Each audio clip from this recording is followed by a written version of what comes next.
365 Sports. Welcome back to 365 Sports Mizzou. My name is Davis Wilson. Happy Friday. Hope everybody enjoyed their day, their Thanksgiving. I'm recording this on Tuesday morning because I'll be out of town, but hopefully the Cowboys won. We'll see. Yesterday, for you guys, hopefully they beat the Chiefs and everything. Although you Mizzou, if there are any Mizzou listeners, maybe you're hoping for the exact opposite result. But we're not talking about that game, although we could talk about that game, but instead we're talking about the Battle Line rivalry coming up this weekend, the last week of the regular season for Missouri. It'll be interesting. Arkansas is winless in the conference. They haven't won in a long time now, and they're going to be hungry for a win. But Missouri also looking to bounce back after a bad loss to Oklahoma last weekend. So we got the preview today, going to go through everything, and then we'll get to the keys to the game on the back, give you some picks for a loaded weekend of matchups in the SEC. First, let's just start at the top. Missouri at Arkansas. We're playing in Fayetteville this weekend. Missouri is 7-4, 3-4 in the SEC. Arkansas, you can see, is 2-9, 0-7 in the SEC. So, really not good. This game is at 2:30 on SEC Network. There's like two other really good SEC games on ABC and ESPN at 2:30. So it's going to be tough to balance. I think, obviously I'll watch this one, but they're, I'll have to be juggling the channels and everything. But yeah, the Battle Line rivalry. They're border states. They've played 15 times. Arkansas fans always like to talk about how they don't see it as a rivalry. That's probably because Missouri is 11-4 in the matchup. So maybe that's why it doesn't feel too much like a rivalry. They never win it. Last meeting was last November, November 30th, 2024. I was there in Columbia. It was a snow game, if you remember that. There was some snow on the ground, which was fun to cover. Missouri won that game 28-21, thanks to some the usual Brady Cook heroics. His last game at Faurot Field, he won it on a rushing touchdown. The very first meeting dates all the way back to November 10th, 1906 in Columbia. Missouri won that game 11-0. The last time Arkansas won was 2021. Arkansas has won one of its last 9 matchups against Missouri, 2 of its last 10. So it has been a tough streak here for Arkansas against Missouri in this matchup. All right, let's get into some stats to know heading into this game on Saturday. We'll go through all the stats. These stats in blue here are all in reference to the SEC. You'll see what I'm talking about. But total offense, Missouri 6th in the SEC, averaging 436.8 yards per game. Arkansas has a really good offense despite being 0-7 in conference play. They have a great offense. They're 3rd in the conference, 473.8 yards per game on offense. Pass offense, Missouri is right at the bottom. They're 14th in the conference, averaging 210.7 pass yards per game. Arkansas is 5th, averaging 270 pass yards per game. Run offense, Missouri still number 1 in the country, 226.1 rush yards per game. Arkansas right behind them at number 2 with 203.8 rush yards per game. Scoring offense, Missouri right in the middle, number 8, averaging 32.3 points per game. Arkansas just ahead of them at 5th in the SEC, 34.4 points per game for the Razorback offense. Going over to the defense side, you'll see a much different set of numbers here for Arkansas. Missouri total defense 2nd in the conference, allowing 277.4 yards per game. Arkansas is dead last in total defense in the SEC, giving up 432.3 yards per game. Really rough. Their defense is awful. Pass defense, Missouri, number 2, allowing 170.2 pass yards per game. Arkansas, once again, dead last in the SEC, allowing 258.7 pass yards per game. Run defense, Missouri is 6th in the conference, allowing 107.2 rush yards per game.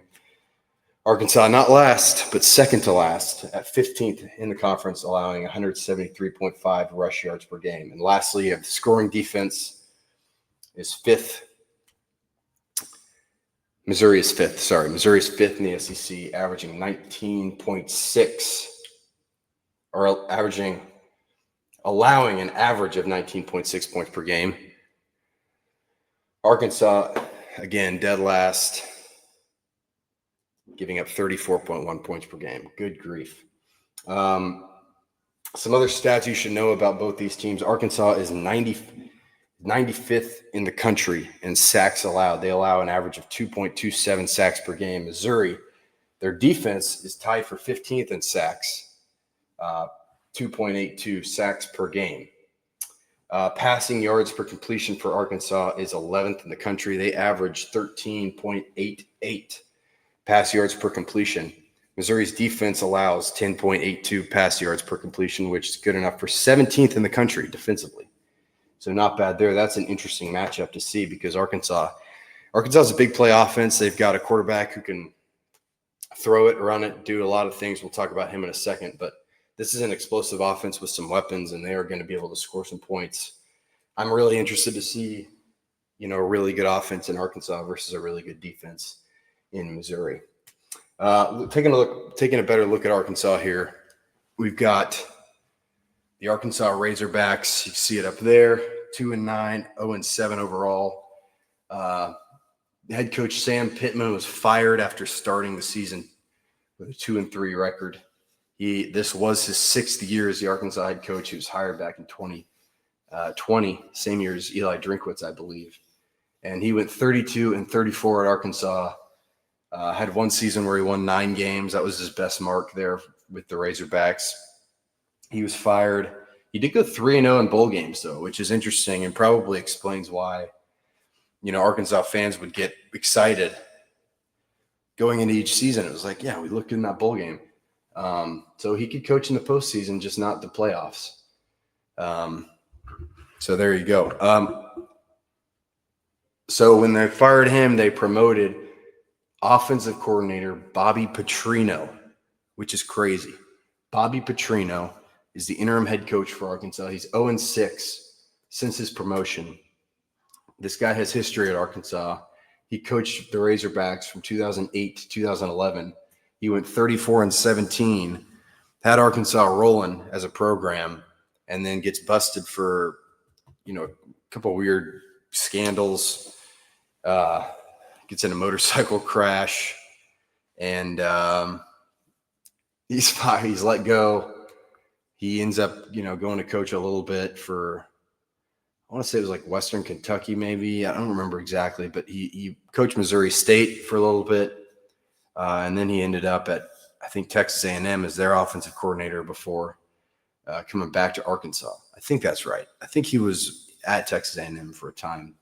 Maybe that final year of Jimbo ball. I think he was there with Jimbo. But this is one of the job openings in the country, one of the many job openings. I think, I've heard that it's probably wrapping up soon. Matt Campbell's a name from Iowa State that I've heard a lot. I think that would be a decent hire for them. A lot of their fans, a lot of my friends who are fans that want like John Gruden or someone like that. I think that could be interesting, but we'll see soon. I bet pretty quickly after this game against Missouri, we'll hear about Arkansas because they're not really waiting on Lane Kiffin like a lot of the other schools are because they're kind of punching below that belt, I think.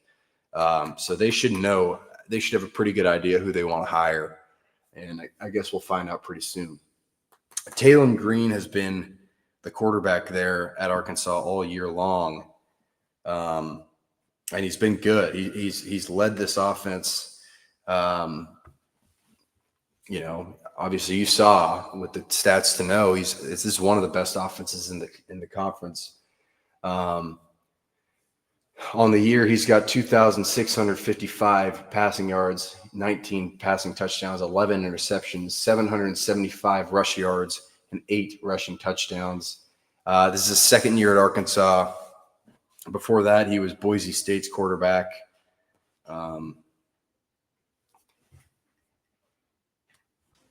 Last year in Columbia, when these two teams played, he was 21 of 35, threw for 229 yards, 0 touchdowns.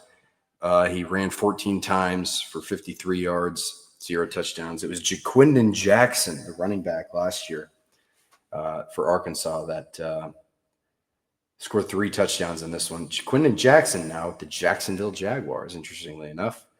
So he has experience against Missouri. Arkansas played Texas last weekend, and Texas beat them pretty good. Taylor Green came out of the game after an interception. I think he was banged up a little bit. So they put freshman quarterback KJ Jackson in. KJ Jackson kind of sparked that Arkansas offense, went 16 of 29 for 206 yards and a touchdown against the Longhorns. Bobby Petrino said that Taylor Green was good to go back in, but they kept KJ Jackson out there. And he said that they're going to have to wait and see through a week of practices to see exactly where they're going to go quarterback-wise, what direction they'll go, either Taylor Green or KJ Jackson. Either way, both can move the offense. We've seen that. I imagine it'll probably be Taylor Green, his last regular season game at Arkansas, I imagine. Or last game. They're not making a bowl, so this is his last game at Arkansas. I imagine they'll let him go, but you never know, I guess. Along with these quarterbacks, you have a high-powered offense. You got other weapons too. You've got a running back in Mike Washington Jr.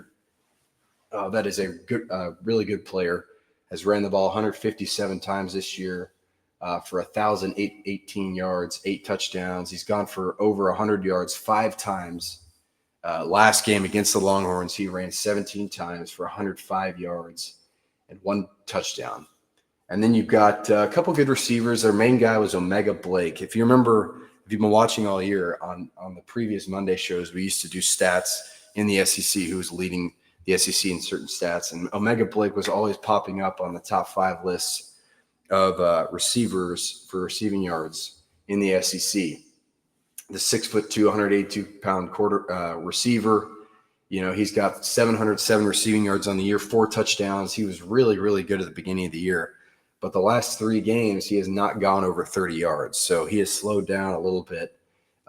They do have other guys, but this is their main guy. This is their number 1 option. He has slowed down considerably over the last month or so. Former Missouri Tiger Courtney Crutchfield, a redshirt freshman there at Arkansas, originally from Arkansas, played for the Tigers last year. He transferred back to Arkansas. I thought he'd have a bigger role in this offense, but he's got 2 catches on the year all year long. So he hasn't really been a factor there in that offense, but he is there. Courtney Crutchfield, if you remember him, pretty highly touted recruit out of Arkansas, 4-star receiver. Is a pretty good get, I remember, for the Tigers. Defensively, man, I usually do an offense and defense stats here or players to know here, but this defense is so terrible, just really bad. They have their leading sack guy is senior Phillip Lee. He's got 3.5 sacks on the year. Let's see. I mean, they got defensive back Julian Neal from San Francisco. He leads the team in interceptions with 2. It's just bleak there defensively, and you can see, their total defense in the SEC is dead last.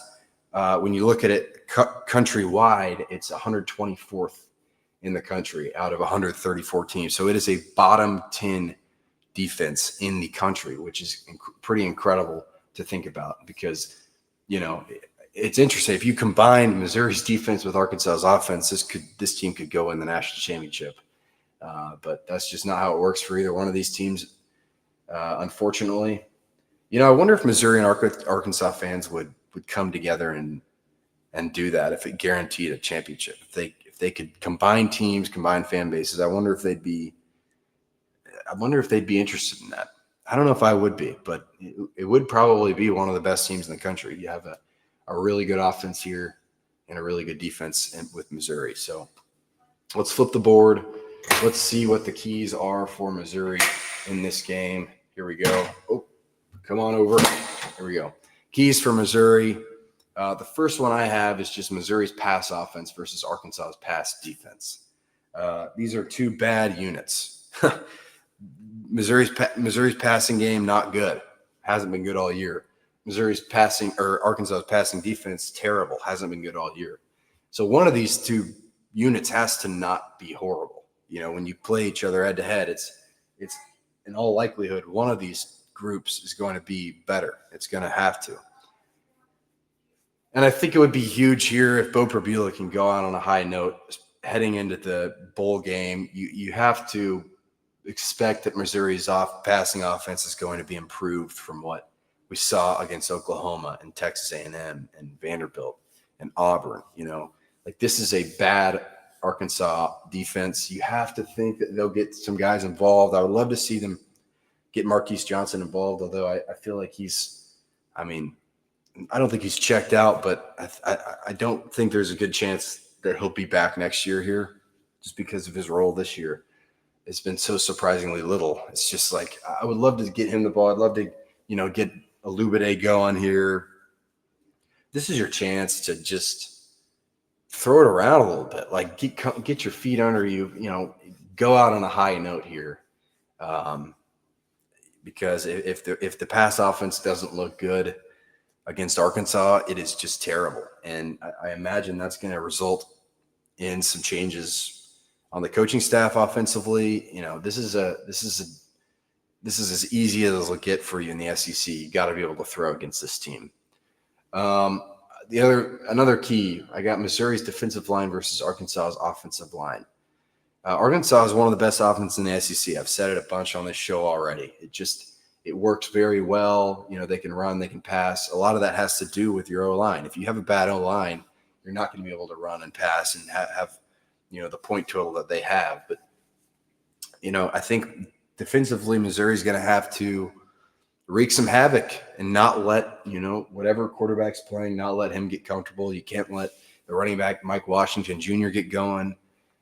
You got to keep Omega Blake, the receiver, under wraps. Just like that all starts with the defensive line. This is a unit that's been awesome all year. You have your edge rushers and Damon Wilson and Zion Young. You have a collection of very good defensive interior tackles. So I like this matchup. I think it'll be really interesting. And whichever one of those units, those trench units wins out against one another, I think that team has a good chance of winning this game. Lastly, run the football. I said this against Mississippi State, and they did it. You got to run the football. This Arkansas defense cannot stop the run. I keep wondering if Ahmad Hardy's going to break Missouri's single-game rushing record, which is like 319 yards. And he got 300 against Mississippi State. I think if you let him, he can do it against this Arkansas team. He's going to have a chance to run all over the place here if you give him an opportunity to. So we'll see. I mean, I think it'd be – this is how you get your offense going. You get Hardy going, you get Roberts going, and hopefully, this Arkansas defense has to choose to kind of protect the run game, and then that's when you can beat them over the top. I would love to see – back to the pass offense thing. Obviously I want Hardy to run, but I also want to see some shots down the field. Let's spread it out a little bit. Let Bo throw it. Let your receivers run under some balls. I think it's, this is your opportunity to make have a good showing on offense. Let's see. Last I have here is my picks. Last week I went 1-2. I only had 3 picks last week. I went 1-2.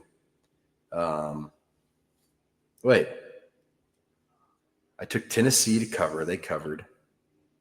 I took Vanderbilt to cover or to not cover. That didn't happen. So that's 1-1. What was my other pick?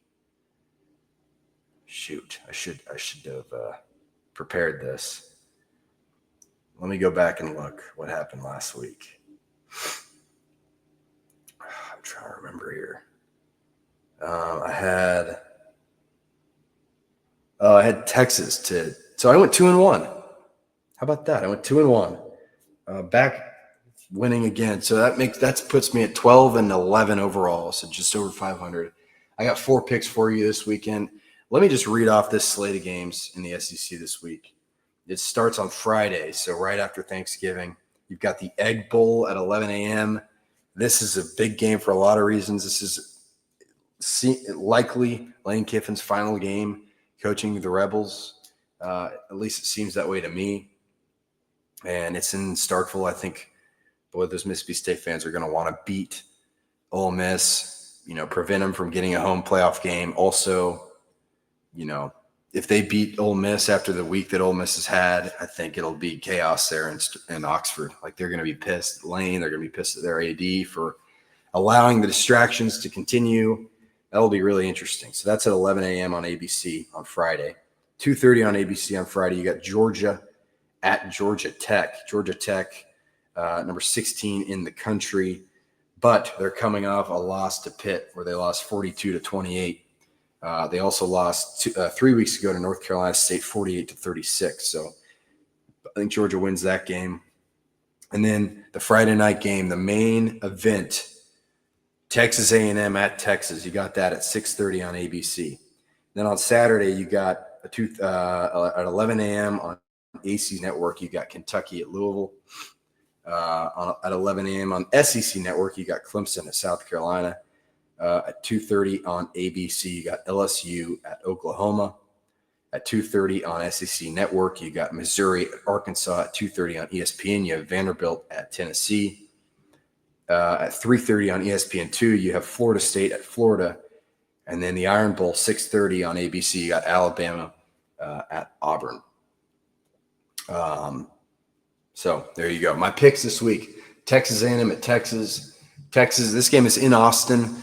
Texas A&M is rolling, but I just don't think they're good enough to finish undefeated. I keep thinking that they scraped by South Carolina, they scraped by Auburn, they scraped by Arkansas. Like, this isn't a team. This isn't a juggernaut to me, and I think they deserve a ton of credit for handling their business. And I am not saying that they're a bad team. I'm just saying that I think they're due for a loss. I still think they could go win the national championship. They're good enough to do that, but I just don't know. It doesn't feel right to me that they go undefeated.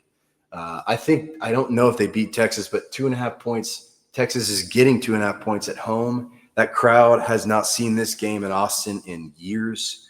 They're going to be riled up. I think Texas covers the spread here, 2.5 points. Vanderbilt at Tennessee. Vanderbilt playing for a playoff spot. I bet against Vanderbilt last weekend. It was a bad idea, but they are playing in Rocky Top. That's going to be tough. I think Diego Pavia is rolling, though. Vanderbilt hasn't won in Rocky Top since 2017. Tennessee not really playing for a playoff spot, but they are playing to keep Vanderbilt out of the playoffs. If they beat Vanderbilt, Vanderbilt is not a playoff team. I think that fan base is going to be ready to go. I hate betting against Vanderbilt again because they're just really good, but I just have a feeling here. Missouri at Arkansas. Missouri only a 2.5 point favorite here. I think they'll cover that. I think they'll win by a touchdown. I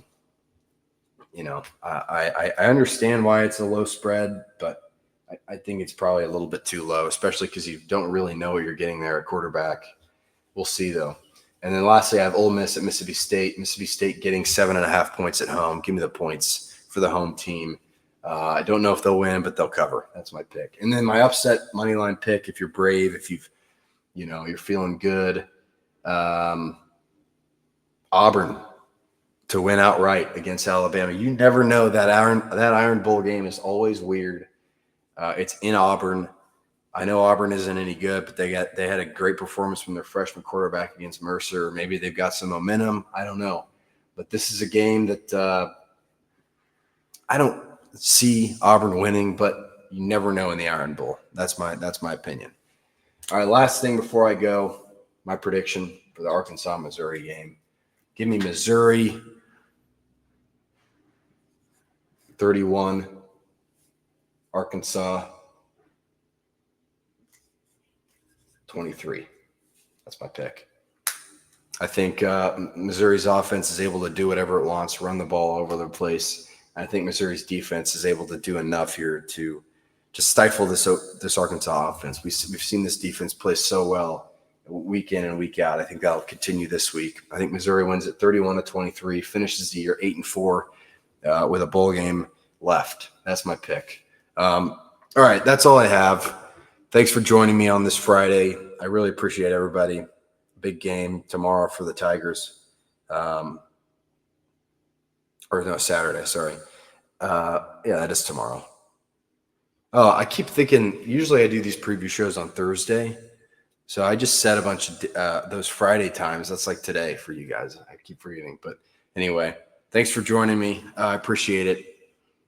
Have a fantastic day, weekend, everything. Come back Monday. I'll talk about this one. MIZ. 365 Sports.